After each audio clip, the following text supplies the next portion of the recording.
आज मुंबई के इतिहास के बारे में मुझे एक और किताब मिली, मगर उसे मैं पढ़ नहीं सकता हूँ क्योंकि वो गुजराती में है। मगर इस किताब के कवर पर मुझे मुंबई शहर के वो सारे नाम मिले जो वक्त के साथ में बदलते रहे, जिसे इस वक्त मैं आपके लिए स्क्रीन पर दिखा रहा हूँ।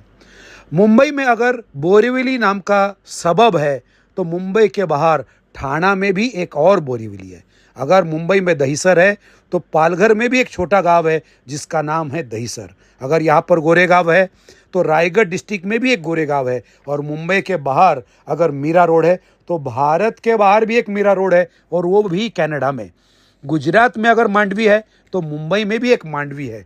और इस मांडवी के आगे तब एक ऐसा एरिया लगता था जहाँ पर हमेशा दलदल हुआ करती थी और घुटनों तक पानी हुआ करता था। जो भी वहाँ से चलकर भिंडी बाजार जाता था, उसके पैर ऑटोमेटिक धुल जाते थे और लोग देखते ही पहचान जाते थे और कहते थे, हा पायधुणी वर्ण आला ऐसे दिसते। इस पायधुणी एरिया को ड्राई करने के लिए अंग्रेज़ों ने एक अंडरग्राउंड नाला खोदा और यहाँ का सारा पानी वर्ली के समंदर में ड्रेन किया। ये नाला, जिसे मराठी में नळ कहते हैं, ये भिंडी बाजार के नीचे से जाता है।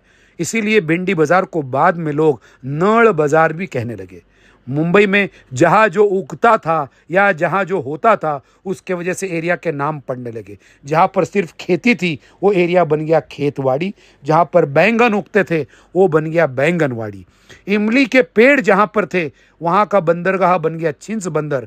जहाँ पर रंगों का मार्केट था, वो बन गया गुलालवाड़ी। चंदन जहाँ पर अच्छा मिलता था, वो बन गई चंदनवाड़ी। और फणस यानी कटहल जहाँ पर उगते थे, वो बन गई फणसवाड़ी। ज्या आळीमध्ये खूप वडाची झाडं होती, ती झाली वडाची आळी, जिसे आज हम लोग वडाला के नाम से जानते हैं। गिरी यानी पहाड़, ग्राम यानी गांव। गिरी ग्राम बाद में बन गया गिरगांव। इस गिरगांव में जो लोग गौ पालन करते थे, उस एरिया का नाम हो गया गायवाड़ी। और ये गाय जिस टैंक में पानी पीने जाती थी, उस टैंक का नाम हुआ गोवालिया टैंक। ये गाय और बाकी के जानवर जहां पर चरते थे, उस जगह का नाम हो गया चरनी रोड। एक पहाड़ पर बहुत सारे बबूल की झाड़ियां थी, जहां पर बना एक शिव मंदिर।